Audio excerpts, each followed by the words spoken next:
deja ver dónde estamos parados. Y este es el estudio REACE, ¿sí? Este es el relevamiento de hipertensión severa en guardia en la República Argentina, que se hizo en el 2005. Es un estudio no relativamente nuevo, de hace más de 20 años, en donde se ve que del total de las emergencias hipertensivas, esto fue hecho en, en hospitales públicos de la ciudad de Buenos Aires, del Gran Buenos Aires, del Gran Rosario y del Gran Córdoba, se ve que del total de las hipertensiones severas en guardia, la gran mayoría, casi 7 de cada 10, son hipertensiones severas aisladas. Mucho de lo que mostraba el gráfico en torta que vimos previamente, ¿sí? Un 20%, o casi 2 de cada 10, son lo que se llama hipertensión severa de resultado o de evolución incierta, que ahora vamos a ver qué son, y realmente un 10% o menos son emergencias hipertensivas que requieren internación en unidades de cuidados críticos y tratamiento adecuado.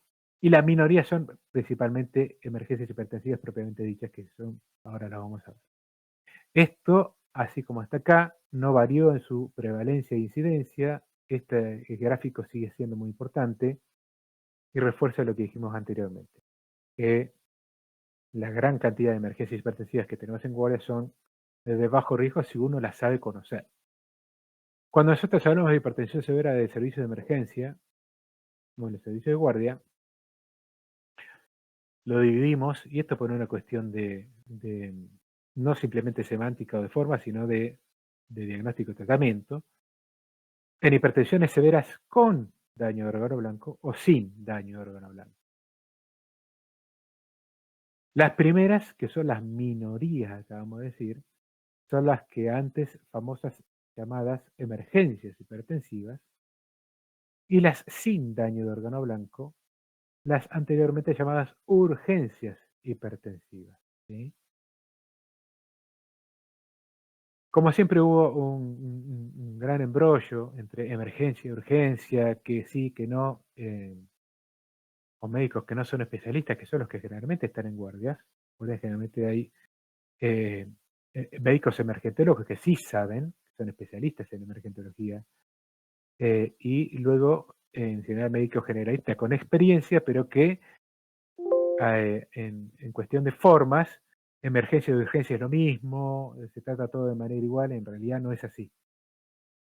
Para evitar esa falacia que genera emergencia y urgencia, hoy se denominan mejor hipertensiones severas con o sin daño de órgano blanco. Y así como las vamos a llamar nosotros. Dentro de las con daño de órgano blanco, en donde la hipertensión juega un rol patogénico esencial.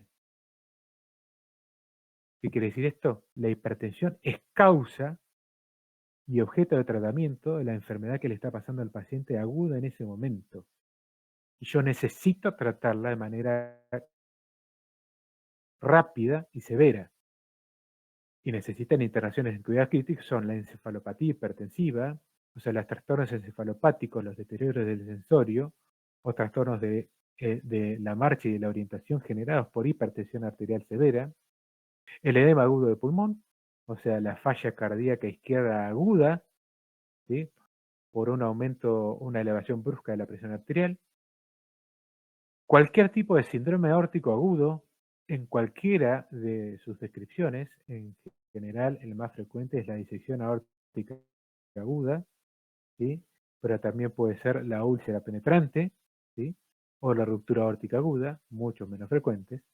Lo que se tienen que acordar ustedes es la disección de aorta en cualquiera de sus porciones, ya sea ascendente, torácica, descendente o abdominal, da hipertensión aguda como mecanismo patogénico.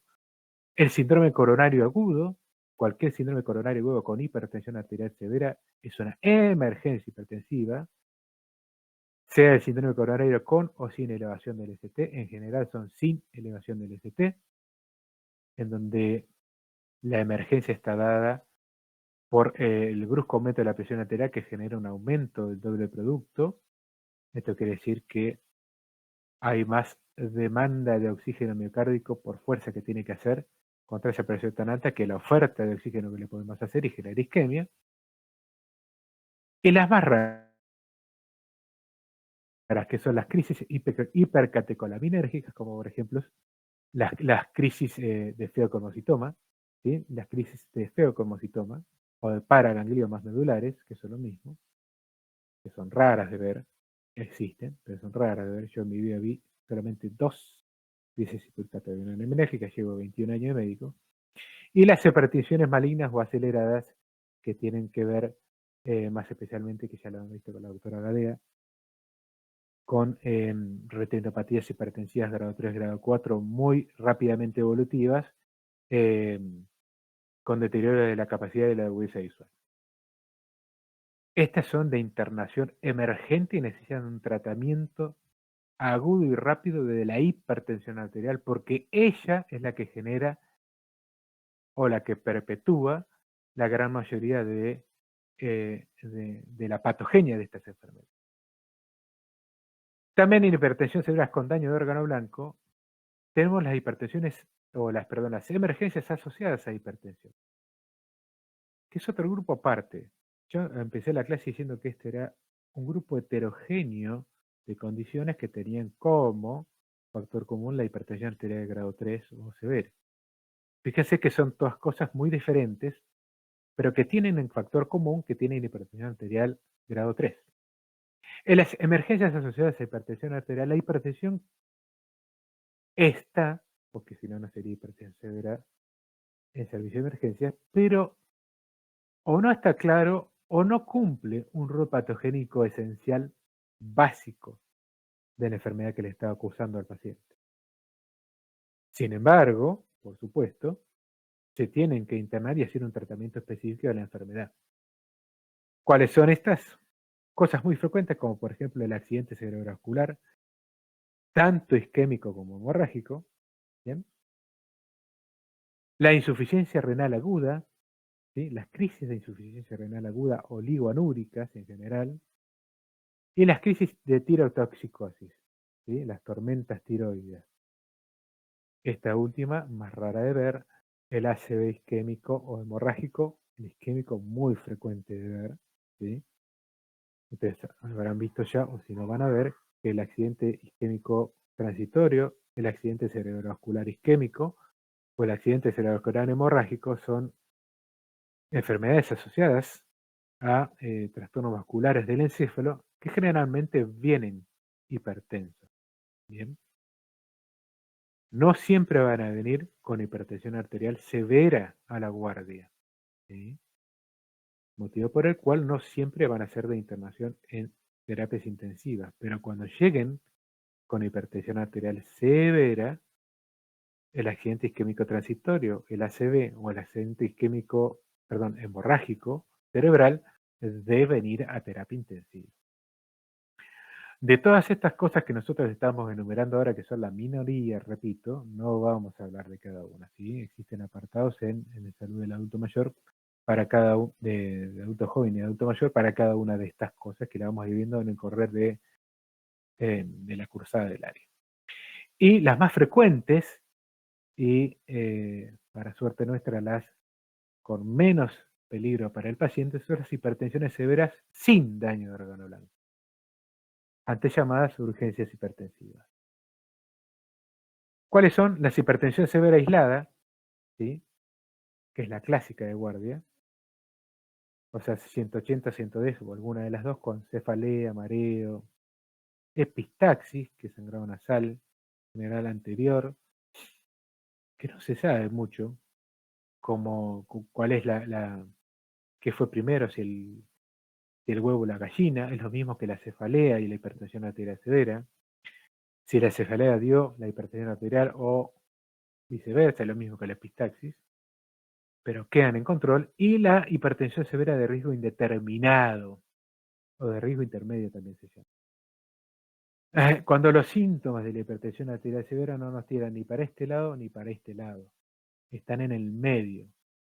No tiene síntomas relativamente benignos como son la hipertensión severa aislado, pero yo no sé para dónde va a disparar, si va a evolucionar a una, por ejemplo, encefalopatía hipertensiva, o si va a regresar a una hipertensión severa aislada. Entonces se llama de riesgo indeterminado.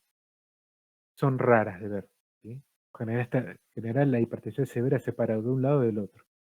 Pero es una cefalea más intensa de lo normal, no es la clásica cefalea pulsátil retrooccipital que tiene o con algo de eh, falta de visión ocular que tienen generalmente las cefaleas o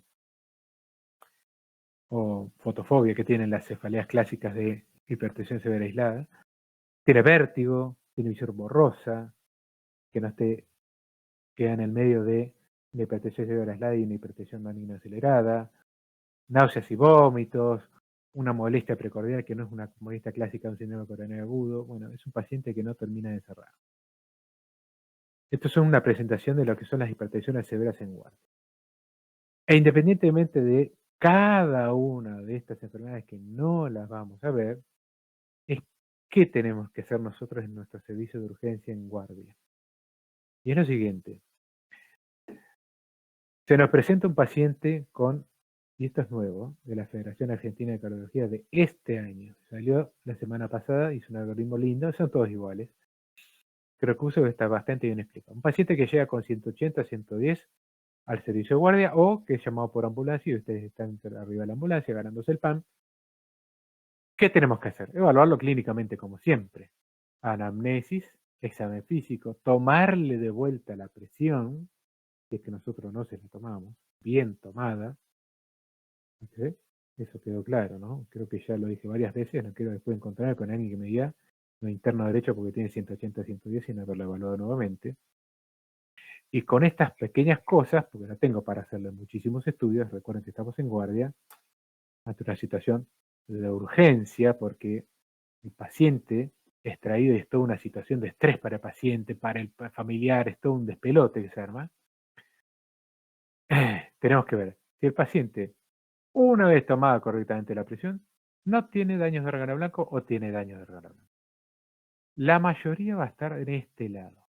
Va a venir con 180, 110 o más, sin síntomas o con esos síntomas leves, medios vagos de hipertensión sistólica severa aislada o de hipertensión severa grave aislada, esa cefalea, un poquito de sangrado de nariz,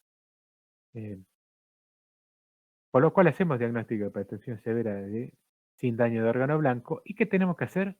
Lo primero que hay que hacer siempre es reposo.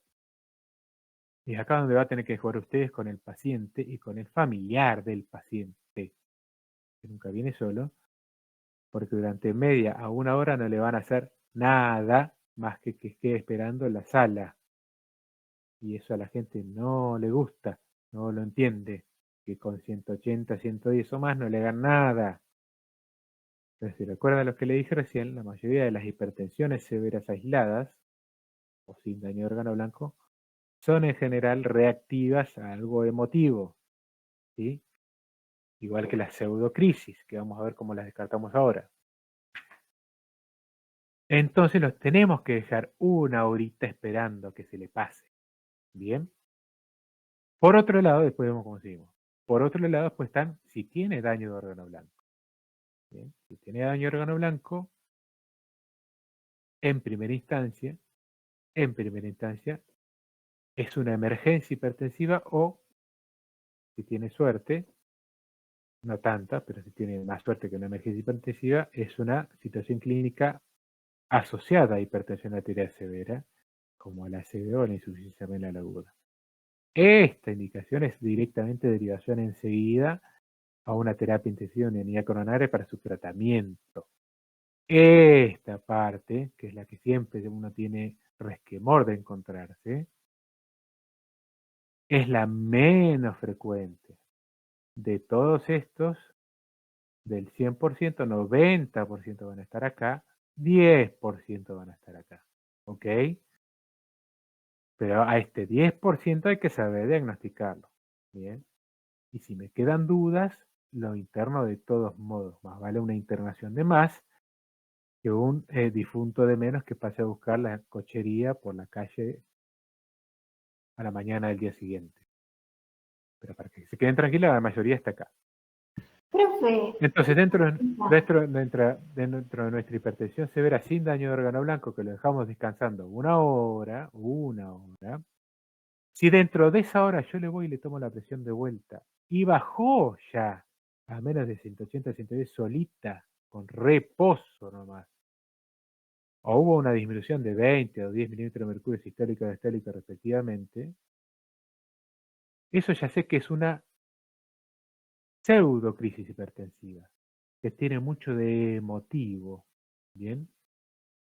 Y aunque a ustedes les parezca loco, esos pacientes se van sin tratamiento antihipertensivo o, como mucho, con un tratamiento con un ansiolítico, pero no con un tratamiento antihipertensivo grosero como se les da al resto, siempre oral. Si solito el paciente, con el reposo que yo le dije que haga y bien hecho, en una hora o media hora, con la nueva toma de presión bien tomada nuevamente, bajó 20 milímetros de mercurio, la presión arterial, no es necesario que se normalice. Eso yo sé que tiene un altísimo componente emotivo o de estrés psicológico, que aumentó mi sistema nervioso simpático, se llama pseudocrisis hipertensiva, son la mayoría, y se tiene que ir sin tratamiento. Eso es importante. Sepan decirle al paciente que tiene que hacer reposo y sepan decírselo bien, con cariño. Que dejarlo en reposo no quiere decir que lo dejan sin observación. Quiere decir que quieren ustedes descartar que no sea esto. Entonces, en una hora yo le voy a volver a tomar la presión. Usted no queda sin observación. Usted queda acá sentado, descansando, tratando de despreocuparse y no le vamos a dejar, no le vamos a soltar la mano. ¿Sí? Mientras tanto sigo haciendo mis cosas y en una horita vuelvo a verlo. Con eso descarto la gran mayoría de las hipertensiones severas en guardia que se pueden ir a su casa. No quiere decir que después por consultorio no consulten a su médico de cabecera o al cardiólogo de cabecera. Eso siempre. Pero por lo menos trato de no medicar lo que no necesita ser medicado. Ahora bien, si luego de ese reposo la presión no bajó, bien, si el paciente era hipertenso previo, reiniciamos su tratamiento antihipertensivo y si el paciente era hipertenso previo, reiniciamos o ajustamos el tratamiento antihipertensivo y si no era hipertenso, le damos antihipertensivo. Acá sí. ¿Qué antihipertensivos le damos? Todos son orales. En las mal llamadas urgencias hipertensivas o en las llamadas hipertensión severas aisladas o sin daño de órgano blanco, la medicación que se da cuando es necesaria, vimos que la mayoría no son necesarias, es por vía oral a dosis media. ¿Cuáles? IECAS, ARA2, bloqueantes cálcicos o beta bloqueantes. Luego de la medicación, por un lado o por el otro, se controla la presión cada hora. Sigue sentadito en el mismo silloncito de guardia, no lo ingreso a ningún lado al paciente, y hora tras hora le voy tomando la presión. Tiene mucho de palabroterapia, ¿sí? Mucho de palabroterapia más allá de que ya le di medicación. Hay que saber ser muy político de cintura con estos pacientes, porque se ponen nerviosos. Sabiendo que la medicación hay que dejar de actuar por lo menos 2 horas. El IECA, el ARA2, el bloqueante cálcico, el beta-bloqueante tiene que ingerirse, digerirse, llegar al sitio de acción y hacer su acción. Todo eso no va a pasar en media hora. ¿Sí? Todo eso va a pasar por lo menos en 1 hora y media, 2 horas. ¿Ok? Mucho del descenso de hipertensivo que tenga, si tienen en la primera hora, va a ser porque se tranquilice un poquito. Pero por lo menos se tiene que quedar 2 horitas en guardia. ¿Sí? No internado, en guardia. Bien, está claro con esto. Y si bajó por debajo de 180, 110 o bajó 20 milímetros, 10 milímetros de mercurio, que es un 20% de la presión, se va, ¿sí?, con esa medicación o sin medicación para ser controlado luego por consultorio con su médico de cabecera. Se resolvió la situación. Si no baja, le sumamos otro antihipertensivo y si no baja, ahí recién lo admitimos a una sala general o si se el médico ya lo tiene pertinente a la terapia intensiva. En general no es necesario internarlo a la terapia intensiva si es una hipertensión severa aislada que no responde, ¿sí? Se le deja en una sala general o en uno que se llama un hospital de día o estado de observación, ya no es sentadito en una sillita de guardia, sino en una cama de internación de hospital de día, en donde se le puede llegar a hacer algún tipo de laboratorio extra para ver si existe algo que nos estemos comiendo, porque esa hipertensión no baja ya con 2 medicaciones que le dimos orales. Pero no nos tenemos que pasar de esto directamente a llamarlo emergencia hipertensiva porque no le bajó con 2 medicaciones. Eso es así, se hace mucho. No lo esperé lo suficiente en general. No le bajó con amlodipina de 5 y ya enseguida lo meten a terapia y le ponen nitroglicerina. Y no es así, ¿sí? El paciente tiene una internación en terapia, se lo invade sin necesidad. La mayoría de las presiones va a bajar si le damos el tiempo y la palabroterapia necesaria. Esta es la medicación que generalmente se da en las hipertensiones severas de emergencia no complicadas o sin daño de órgano blanco, ¿sí? Son todos antihipertensivos orales, todos los que ya vimos en la clase pasada. Los de mayor uso, la amlodipina, con dosis aproximada de 5 o 10 miligramos. Fíjense que el tiempo de máxima acción es a las 6 horas, o sea, fíjense, o sea que recién a las 3 horas está llegando a la primer porción de la curva de subida media. O sea, la amlodipina no la esperamos y la presión va a seguir alta. Entonces, nosotros damos una medicación antihipertensiva, hay que saber esperarla, sobre todo si el paciente es virgen de tratamiento. Bien.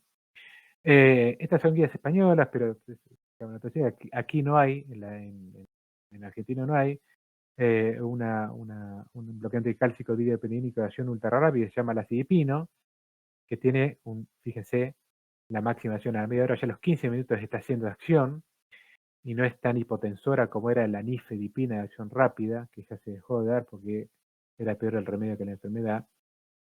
Como no contamos, sáquenla de partido, que van a dar un bloqueante de calcio que tiene que ser amlodipina. Beta bloqueantes cualquiera, los que hay en guardia general, orales, son el bisoprolol o el carvedilol. Fíjense que el carvedilol, pero tiene que ser en dosis medianas, ¿sí? El carvedilol es de 6,25 cada dosis a 25 cada dosis. Tienen que empezar por lo menos con 12,5. Y hace un efecto más rápido, pero en general hay bisoprolol o nebivolol en las guardias, se puede dar tranquilamente. Lo que no hay oral en las guardias es en general la betalol. Sí existen en guardias obstétricas, porque se le dan a las embarazadas, pero no en guardias comunes. Motivo por el cual lo dejo al lado. Para lo oral sí, para lo endovenoso. Dentro de los inhibidores de la enzima convertida en angiotensina, el enalapril es el único que se da en guardia, por lo menos 10 miligramos. Y los diuréticos de asa, que yo les dije el otro día que no se daban mucho como tratamiento crónico de la hipertensión arterial, sí se da para tratamiento agudo de la hipertensión arterial severa en guardia. ¿Cuál? La furosemida, la única que tenemos en nuestro comercio, en dosis de un comprimido, que son 40 miligramos, una sola dosis. Recomendable para dar de manera oral amlodipina, bisoprolol o enalapril, alguno de los tres. Y si no mejora en 2 horas, le sumo alguno de los que no le di. Por otro lado, y con esto ya vamos terminando, está la medicación que menos le vamos a hablar porque es ya medicación más del especialista, que es la medicación de la emergencia hipertensiva o de la hipertensión severa en guardia con daño de órgano blanco, en donde la hipertensión sí es un mecanismo fisiopatogénico fundamental y tenemos que bajarla. Ese paciente le tenemos que bajar la presión por vía endovenosa rápido. Bien. Entonces, ¿qué hacemos con esto? Ingresarlo. ¿Y cómo la ingresamos? El paciente ingresa a la unidad de terapia intensiva, unidad de cuidado con horaria, se le coloca una vía venosa periférica, se le coloca un manguito de tensión arterial de toma automática a monitor y se lo cardiomonitorea. Saturación de oxígeno, por si hace edema agudo de pulmón, o monitorización electrocardiográfica. A todo esto empezamos con terapia enseguida, terapia endovenosa antihipertensiva. Lo más utilizado en nuestro medio es esto que está acá. Son los vasodilatadores arteriales directos, que son la nitroglicerina y el nitroprusiato sódico. ¿Sí? La nitroglicerina y el nitroprusiato sódico vienen en ampollas de 25 miligramos. ¿Sí? En general se diluye una ampolla en 250 o 500 mililitros de solución fisiológica o destrozada al 5%, depende si el paciente tiene o no diabetes, y se pasa por medio de bomba de infusión continua, de manera electrónica, no se hace por microgotero. Yo le estoy diciendo lo que se debe hacer, luego lo que se hace es otra cosa. En no todas las guardias hay bombas de infusión continua. Entonces, se le pasa con microgotero. No es lo indicado porque son medicaciones que son muy potentes y si el microgotero no anda bien y te pasan un par de gotas más o un par de gotas menos, o no funciona o te hipotensás y te vas para el otro lado. Por eso, todas estas medicaciones, yo hago hincapié en los nitratos, en los vasodilatadores arteriales endovenosos, pero en todas es lo mismo, se dan en general vía bombas de infusiones continuas. ¿Sí? Ustedes ya lo deben saber, son unas máquinas de bombeo especiales que yo le seteo el goteo de mililitros continuo que necesito que el paciente le pase por minuto o por hora, y le pasa eso y no le pasa más. Yo puedo subirlo y bajar.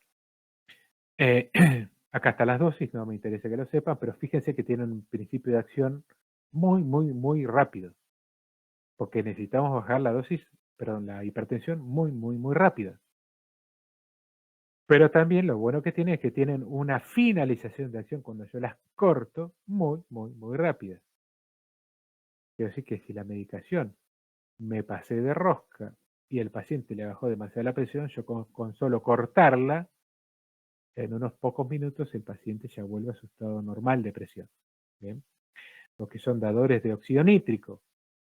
Y el óxido nítrico difunde en el endotelio, hace su acción sobre el músculo liso y luego se va. Diferentes son otras medicaciones que también se dan mucho, como por ejemplo los betabloqueantes endovenosos. De estos, los que yo le voy a llamar la atención es en el labetalol endovenoso, que yo dije que de manera oral no era mucho lo que se da, salvo los servicios de medicina obstétrica, en donde se hacen, ¿sí? Vienen ampollas de 1 miligramo, se ponen de 5 a 10 ampollas en 250 de solución fisiológica y se empieza el goteo también por bomba de infusión continua, principalmente en pacientes con emergencias hipertensivas vasculares como el síndrome aórtico agudo, ¿bien? O el síndrome coronario agudo con hipertensión arterial severa. No es bueno vasodilatar al principio, sino que al principio hay que bajarle el beta-agonismo y luego, si eso no mejora, nitroglicerina. Todo el resto de las medicaciones, como por ejemplo el enalaprilato, la nicardipina o los bloqueantes alfa, como son el felnodopano o fentolamina, que son para crisis, para crisis de hemocromocytoma, se usan muy poco. Esto le tiene que caer en claro que en servicios de emergencia en guardia, una vez que ya están internados, los pacientes tienen que estar tratados con nitroglicerina o con labetalol. ¿Sí? Esas son las dos medicaciones que se utilizan acá. Pero esto es lo que menos que quiero que sepan. Lo que quiero que sepan es todo lo que es el algoritmo diagnóstico del tratamiento de las urgencias hipertensivas, que la mayoría son orales. Y ya vimos cuáles son los tratamientos orales. ¿Bien? Muy bien, no era mucho más que esto. Les escucho si tienen alguna pequeña duda. Espero haber sido bastante claro. Ha sido claro, profesor. Muy bien, doctor Pablo, siempre me regocija que esté en las otras Muy clases. claro y muy interesante. Es algo que seguramente el médico, una vez que tenga de guardia, lo va a utilizar prácticamente de forma diaria. Que no lo sepa, que no les quede la menor duda que lo van a utilizar sí o sí. No van a zafar de una urgencia hipertensiva, no van a zafar. Una preguntita, ¿esto lo vas a poner en el campus? Sí, doctor Powler. La clase de hipertensión ya deberían estar ya en PDF en el campus. Bueno, Profe, Si no, la semana que viene. bueno, Señor. yo tengo una pregunta porque había un documento que hablaba de que era muy importante evaluar lo que era la variabilidad de la presión arterial más que el valor que te daba inicialmente. O sea, si iba subiendo abruptamente o si no variaba. Alguien me preguntó lo mismo el otro día, no sé si fue usted, No, al no, no. finalizar la clase de hipertensión. No, no importa cuánto sube o cuánto baja, sí los valores de hipertensión. Cuando nosotros hablamos de hipertensión arterial severa, hablamos de 18 para arriba o 110 para arriba.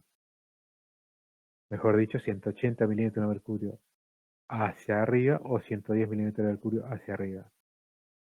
El ascenso o descenso de la hipertensión no me habla de severidad del cuadro clínico. ¿Sí? Los ascensos y descensos bruscos en general son, más allá de una vez que ya está en esos valores, de hipertensión arterial severa, son dados por aumento o disminución del sistema nervioso simpático. El paciente que está, por ejemplo, con un síndrome aórtico agudo, que tiene 180-110, se pone nervioso y le sube más, pero más por nervios que por otra cosa. ¿Bien? Puede llegar a la guardia con 230-120, por ejemplo. Pero que le baje a 180 o que le baje a 160 en media hora, le va a venir bien, no es que le va a venir mal, no tiene que ser un descenso controlado. El descenso controlado son las hipertensiones severas sin daño de órgano blanco, en donde yo me tengo que poner en cuenta que el paciente, como tiene síntomas poquito vagos y no está tan grave como ya dijimos, no lo tengo que hipotensar porque me voy a sumar un problema donde no lo tengo.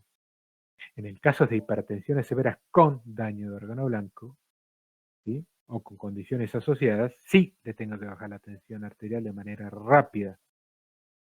Y la hipotensión arterial es el menor de mis problemas. Primero, porque es raro que se hipotense, y segundo, porque son drogas titulables endovenosas, que ya les acabo de decir que si las corto, enseguida ceden su efecto. ¿Sí? En cambio, si yo me paso de amlodipina, porque no la esperé, al paciente de 180 a 110 esperando su sillita, se la bajo a 120, 100 o 120, 90 y se marea y lo tengo que dejar internado por mareo porque le bajé muy rápido la presión y me estoy sumando un problema donde en realidad no lo hay.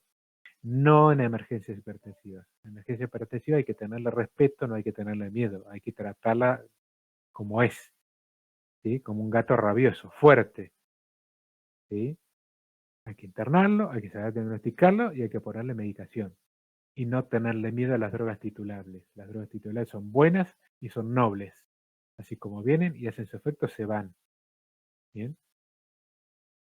La variabilidad de la presión no les des bolilla. Eso es a título formal. Genial, muchas gracias. Profe, ¿el daño de órgano blanco se diagnostica ¿Sí? solamente con la clínica? Es difícil de diagnosticar solamente con la clínica un daño de órgano blanco. Siempre el daño de órgano blanco, salvo que es una emergencia hipertensiva muy florida, por ejemplo, un edema agudo de pulmón, que es una insuficiencia cardíaca aguda, es un cuadro muy florido y muy claro, tiene crepitantes en ambos pulmones hasta los ápices, con hipertensión arterial severa, eso es algo muy florido, o un ACV isquémico, eso es algo muy florido también, pero hay condiciones en donde no va a ser tan sencillo, por ejemplo, en una disección de aorta, ¿sí? Por ejemplo, en una crisis de feocromocitoma, que son muy poco frecuentes, vamos a necesitar sí o sí un estudio diagnóstico por imagen.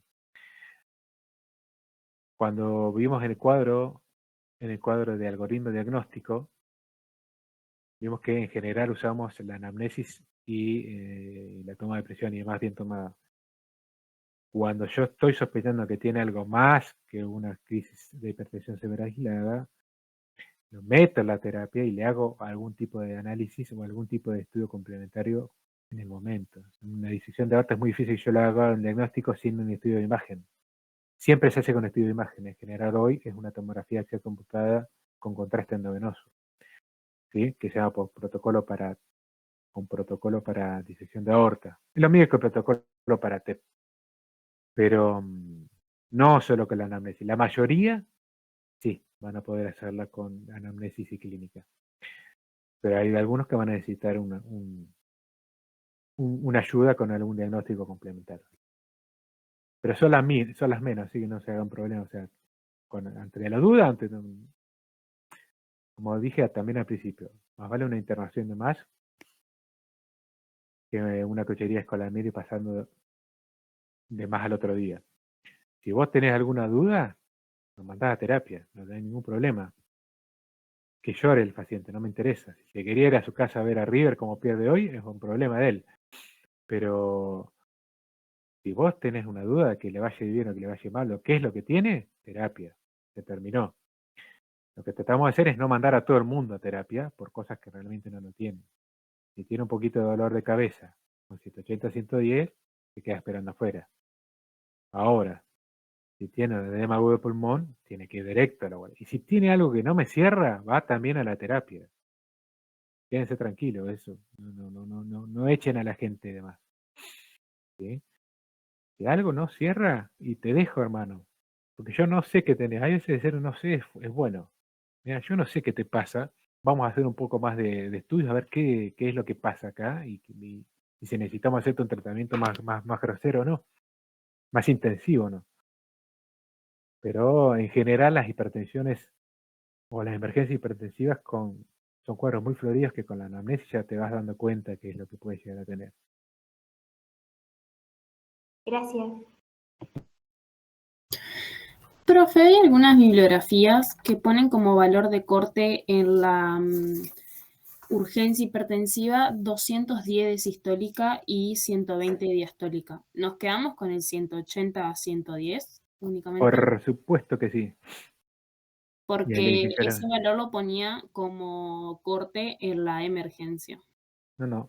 180, 110 para todos. Emergencia o urgencia no lo dice el grado de hipertensión arterial o el estadio de hipertensión arterial, sino la condición clínica que le sigue. 180, 110, hipertensión severa en guardia. Por eso no se la llama más emergencia o urgencia, para no generar estas confusiones. Vos tenés 180, 110, es una hipertensión arterial severa. Depende del síntoma o la condición clínica asociada que tenga, será una hipertensión arterial severa con daño de órgano blanco o sin daño de órgano blanco, o aislada o una pseudocrisis. Pero no el nivel de hipertensión. No sé si quedó claro ahí. Sí, sí. ¿Sí? Gracias. Repito con esto. Estos son, fíjense, hay muchas guías, hay muchas tomas de posición, son temas que están en constante debate. No todo siempre termina en cosas cerradas que si esto se sigue debatiendo día a día en todos los congresos, pero hoy por hoy, con las últimas guías que nosotros conocemos, es hasta ahora 180, 110, y depende de lo que tenga, será lo que diagnostiquemos, o una emergencia, mal llamada de emergencia, para no generar estos quilombos, una hipertensión con daño de órgano blanco o sin daño de órgano blanco.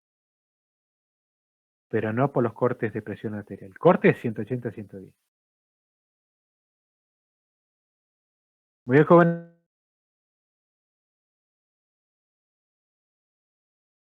Muy ilustrativo todo. En el chat habían mandado, profe, una consulta.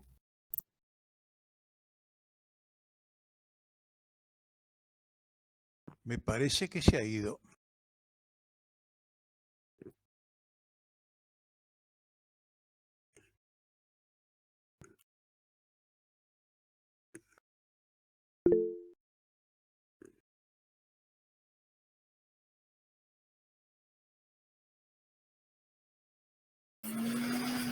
¿Qué hacemos? ¿Nos vamos?